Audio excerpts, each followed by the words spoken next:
নমস্কাৰ মোৰ YouTube channel উৰানথুলে আপোনালোকৰ সকলোকে স্বাগতম জনাইছো সো যেহেতু আমি দেখা পাইছো পিয়ন প্ৰসেস সাৰ্ভাৰ আৰু ড্ৰাইভাৰৰ পোষ্ট ওলাইছে কেবাটাও সো তাকে মই ভাবিলো যে এটা আইডিয়া পোৱাৰ কাৰণে প্ৰিভিয়াস ইয়াৰ কোৱেশ্চনটো যদি আপোনালোকে এনালাইসিস কৰি যায় এটা আইডিয়া পাব যে কেনেকুৱা ধৰণৰ কোৱেশ্চন সুধিব পাৰে সো তাকে এইটো 2020 ৰ কোৱেশ্চন পেপাৰ হয় ইয়াতে চাব পাৰে যে ড্ৰাইভাৰৰ আছিল ঠিক আছে আৰু ইয়াতে টোটাল পাৰ্ক 50 আছিল 50 আছিল আৰু ডিউৰেচন 1 ঘণ্টা আছিল আৰু এটা কথা কও যে আপোনালোকৰ যোনটো কোৱেশ্চন পেপাৰ হ'ব হেতু ইংলিশতে হ'ব অকল যোনখিনি অসমীয়া পাৰ্ট হয় আসামিজ পাৰ্ট হয় হেতু কেৱল অসমীয়াত আহিব ঠিক আছে সো যেহেতু এইটো ড্ৰাইভাৰৰ পোষ্ট সো ইয়াতে সাইন দিয়া হৈছে সো গাড়ী চলোৱা তো সাইন্স বোৰ্ডটো চাই ড্ৰাইভাৰে গাড়ী চলাব লাগে ন সো এইটো কাৰণে সাইন কেটা মই দিয়াতে দিছে সো নাম্বাৰ 1 যোনটো হয় হেতু আমাক কৈছে যে এটো কি সাইন হয় এটো নো এন্ট্ৰি সাইন হয় নাম্বাৰ 2 হেতু ওয়ান ওয়ে সাইন হয় ওয়ান ওয়ে নাম্বাৰ 3 এটো লেফট টাৰ্ন প্ৰহিবিটেড ঠিক আছে এনেকা ৰঙা সাইন এখন দি মাজত এনেকে আস লাইন এটা দিলে হেতু মানে নো হয় ঠিক আছে এটো মানে নো হয় সো যেহেতু এটো লেফট সাইড দেখাই আছে দ্যাট মিন্স লেফট সাইডে আপুনি যাব নোৱাৰে প্ৰহিবিটেড নাম্বাৰ 4 টো হ'ব ওভাৰটেকিং prohibited ঠিক আছে এটা লাইন গৈ চাও এটা এৰো সৰু এটা এৰো গৈ আছে মানে এটা গাড়ী সিধা সিধিকে গৈ আছে আৰু ব্যাক সাইডৰ ফৰ এটা ইউ টাৰ্ন এনেকে আহি ওভাৰটেকিং সো ওভাৰটেকিং prohibited এটো সাইন মানে নাম্বাৰ 5 টো হ'ব all motor vehicles prohibited ঠিক আছে নাম্বাৰ 6 টো হ'ব এটোলে অকমান কনফিউজন হৈছে এটো নো পাৰ্কিং হ'ব নে বোথ সাইড পাৰ্কিং হ'ব মোৰ হিচাপত এটো বোথ সাইড পাৰ্কিং হ'ব লাগে শৰ্ট পিৰিয়ড অফ টাইমৰ কাৰণে but যদি ভুল হয় প্লিজ কমেন্টত জনাই দিব নাম্বাৰ 7 এটো কি হয় 50 60 80 এনেকে লিখা থাকে ন রোডত হেতু মানে কি হয় হেতু মানে স্পিড বুজায় আমাক সো গটিকে 50 টো কি হ'ব আমাৰ এটা স্পিড লিমিট নাম্বাৰ 8 টো হ'ব সাও এটা হৰ্নৰ সিম্বল দিয়া আছে আৰু সাউন্ডটো এনেকে উলিয়াই আছে ন কাৰ্ভ তিনটা কাৰ্ভ এনেকে দিছে যে সো এটো সাউন্ড হৰ্ন বুলি জনা বুজি মানে বুজাইছে আমাক নাম্বাৰ 9 টো হ'ব ন্যাৰো ব্ৰিজ ৰাস্তাত যদি এনেকে থাকে দ্যাট মিন্স আগলে আপুনি এখন সৰু এখন ব্ৰিজ দেখা পাব ন্যাৰো ব্ৰিজ নাম্বাৰ 10 টো হ'ব হস্পিটাল এহেড ক্ৰস সাইনটো আমি গম পাও এটো হস্পিটালৰ হয় আৰু ইয়াতে চাও দুটা এটা গৈ আছে এটা আহি আছে দ্যাট মিন্স দুটা গাড়ী আহা যোৱা কৰিছে টু ৱে আৰু নাম্বাৰ 12 টো হ'ব পাৰ্কিং দিস ৱে পি লিখা আছে পি ফৰ পাৰ্কিং আৰু এনেকে এৰো মাৰ্ক দিয়া আছে দ্যাট মিন্স আপুনি ৰাইট সাইডে যোনটো সাইডত যেটো দিয়া আছে হেতু সাইডে আপুনি পাৰ্কিং কৰিব পাৰে নাম্বাৰ 13 ওপৰত কাটা চামুচ আৰু নাইফ এনেকে দেখাইছে ফৰ্ক আৰু নাইফ সো এটো মানে ইটিং প্লেস মানে 200 মিটাৰ ওচৰলে আপুনি গলে আপুনি ইটিং প্লেস এখন দেখা পাব ৰেষ্টুৰেন্ট এইবোৰ সো এটো হ'ব আপোনাৰ ৰিপেয়াৰিং প্লেস ঠিক আছে যেহেতু এটা স্ক্ৰু নিচিনা এটা দেখাই দিছে তলত কি হ'ব তলত হ'ব নাম্বাৰ 15 টো হ'ব চাও আপোনাৰ যোনটো কুলা কালাৰ যে যোনটো দেখাইছে হেতু ইউ হয় তাকে আকৌ ইউ ৰ ওপৰত ৰঙা সাইনটো দি নো বুলি দিয়া আছে না সো দ্যাট মিন্স কি হ'ব হেতু আপোনাৰ ইউ টাৰ্ন টো কৰিব নোৱাৰে আপুনি prohibited no U turn number 16 টো হ'ব সৰু বাচ্চা দেখাইছে ইয়াতে স্কুল এহেড নাম্বাৰ 17 টো হ'ব স্পিড ব্ৰেকাৰ নাম্বাৰ 18 টো হ'ব আপোনাৰ ৰাইট টাৰ্ন prohibited আগৰটো আছে লেফট টাৰ্ন এটো ৰাইট টাৰ্ন prohibited আৰু ইয়াতে কি আছে পুৰা এটা গুটেটো ক্ৰস কৰা আছে দ্যাট মিন্স তাতে আপুনি পাৰ্কিংৰ কৰিব নোৱাৰে আৰু ষ্টপো কৰিব নোৱাৰে আপোনাক চলিব লাগিব ৰখাব নোৱাৰে আপুনি বাহন নাম্বাৰ 20 এটো মানে হল গিভ ৱে মানে ৰাস্তাটো গিভ ৱে এটা ৱে দি দিয়া গিভ ৱে আচ্ছা তাৰ পিছত এতিয়া সাইন কেটা আছে 20 টা মান কোৱেশ্চন আপোনাৰ সাইনত আহিছিলে ওকে সো আপোনালোকে সাইনৰ ওপৰত ভালকে পঢ়ি যাব 21 নাম্বাৰটো দিছে ইয়াৰ ভিতৰত কোন কাক আমি বাপু বুলি জানো কাক আমি বাপু বুলি কওঁ সো আমি সবে গম পাও Mahatma Gandhi father of the nation আৰু আনেটা নাম বাপু নাম্বাৰ 22 টো হ'ব ইয়াৰ ভিতৰত কোনটো জায়গা south bank of the river ব্ৰহ্মপুত্ৰত লোকেট হৈ আছে সো আনসাৰ টো হ'ব পাঠশালা number 23 Which of the following districts is adjacent to Golaghat district? Golaghat districtৰ লগত আৰু এখন কোনখন district লাগি আছে হেতু কাৰ্বি আংলং.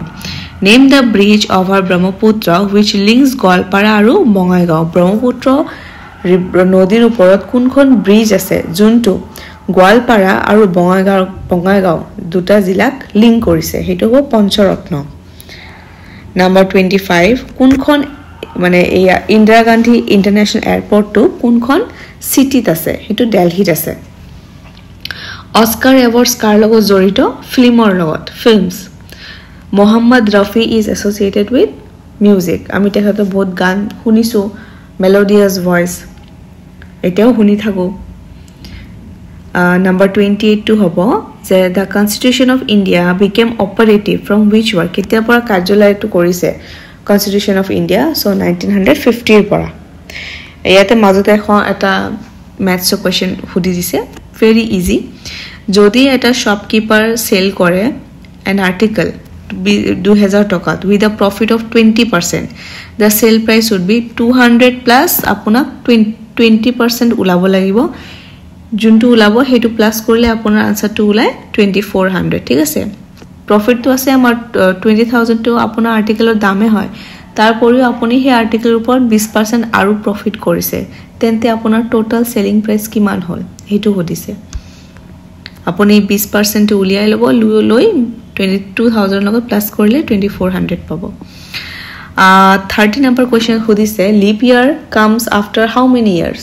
এই যে ফেব্ৰুৱাৰী মাহত যে আমি পাও দেখিবলে 29 ডেজ এনে তো জানুৱাৰী 28 ডেজ হয়. তো সেই 29 ডেজ বোৰক আমি লিপ ইয়াৰ বুলি কওঁ আৰু সেই লিপ ইয়াৰটো 4 বছৰ মূৰে মূৰে আমি দেখা পাওঁ. ঠিক আছে, তাৰ পিছত which is the largest continent? আটাইতকৈ লাৰ্জেষ্ট কন্টিনেন্টটো হ'ল এছিয়া. আমাৰ ইন্ডিয়াটো এছিয়াত আছে. what is the boiling point of water? so boiling point পানী যোনটো গৰম কৰো ন boiling point তাৰ টেম্পাৰেচাৰটো হয় 100 ডিগ্ৰী সেলসিয়াস. ঠিক আছে, 0 ডিগ্ৰী সেলসিয়াসত পানী একদম বৰফ হৈ যায়. ফ্ৰিজিং পইণ্ট অফ ওয়াটাৰ যদি সুধে আপোনাক তেনেহলে 0 ডিগ্ৰী সেলসিয়াস হ'ব. আৰু যদি সুধে যে পানীৰ ডেন্সিটি ঘনত্ব কিমান ডিগ্ৰীত তো তেতিয়া 4 ডিগ্ৰী সেলসিয়াস হ'ব আৰু বয়লিং পইণ্টটো 100 ডিগ্ৰী সেলসিয়াস. ঠিক আছে, who was the first Nobel prize winner of India? Rabindranath Tagore. In India, Land Rover vehicles are manufactured by which company? Land Rover যোনবোৰ বাহন আছে গাড়ী আছে so Tata Motors company manufacture কৰে. Supreme Court of India sits in which place? Delhi আছে Supreme Court আমাৰ. তাৰ পিছত 36 number question Citizenship Amendment Act যাক শৰ্ট ফৰ্মত আমি কা বুলি কওঁ has been enacted by whom? কোনে উলিয়াইছিলে? এটো পাৰ্লিমেন্টে উলাইছিলে. Hornbill Festival কোনটো ষ্টেটত সেলিব্ৰেট কৰা হয়? এটো নাগাল্যান্ড মানুহবোৰে সেলিব্ৰেট কৰে নাগাল্যান্ড ষ্টেটত. Digboi town is located in which district of Assam? Digboi টাউনটো আমাৰ তিনসুকিয়াত আছে. Which is the headquarter of Karbi Anglong district? Karbi Anglong districtৰ headquarter হ'ব Diphu. Anandoram Borua Oronia Hetu is the official name of a flyover. Where is that flyover located? Anandoram Boru Oronia Hetu flyover খন আছে সানমাৰিত. ঠিক আছে, গুৱাহাটী সানমাৰিত আছে. তাৰ পিছত ইয়াৰ পৰা 10টা কোৱেশ্চন আপোনাৰ অসমীয়াত দিছে.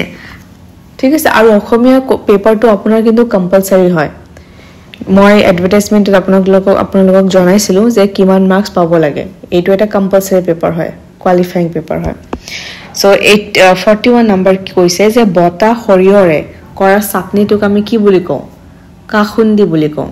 ঠিক আছে, যি এটা চকুৰে নেদেখে তাক আমি কি বলো? তাক আমি কণা বুলি কওঁ, কণা. আৰু অন্ধ মানে দুটা চকুৰে নেদেখে. পণ্ডিত শব্দটোৰ শুদ্ধ বিপৰীত শব্দ কোনটো হ'ব?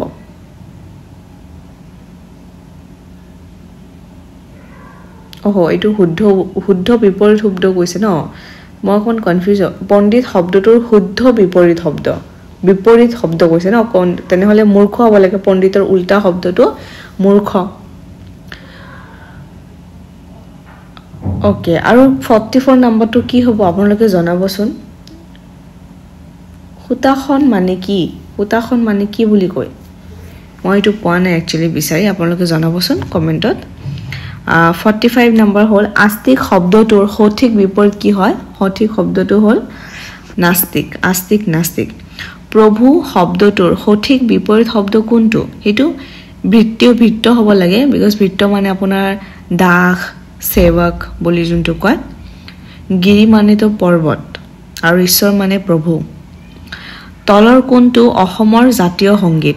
মোৰ আপোনাৰ দেশ, আমি সবে গম পাওঁ সেইটো, আৰু এইটো আমাৰ জানাও উচিত। কুহুতীয়া কথা মানে কি? কুহুতীয়া কথা হ'ল মিছা কথা কোৱা। 49 নম্বৰ তলৰ কোনটো শব্দ সূৰ্যৰ শব্দৰ প্ৰতিশব্দ নহয়? দিবাকৰ হয়, অৰুণ হয়, প্ৰভাকৰ হয়, গতিকে অৱনীটো নহয়। ঠিক আছে। বগলী ভকত। বগলী ভকতৰ অৰ্থটো কি হ'ল? ভিতৰে দুষ্ট বাহিৰে শান্ত লোক, মানে বহুত শ্ব' অফ কৰে, দেখায় বাহিৰত এটা কিন্তু ভিতৰত বেলেগ এটা। সো আশা কৰিছোঁ এইটো আপোনালোকৰ এটা সেশনটো ভাল পাইছে, ভিডিঅ'টো আপোনালোকৰ বহুত হেল্প হৈ যাব, আৰু মই এনেকৈ প্ৰিভিয়াছ ইয়াৰ কুৱেশ্যনৰ ওপৰত ভিডিঅ'জ লৈ আহিম, আপোনালোকে চাব।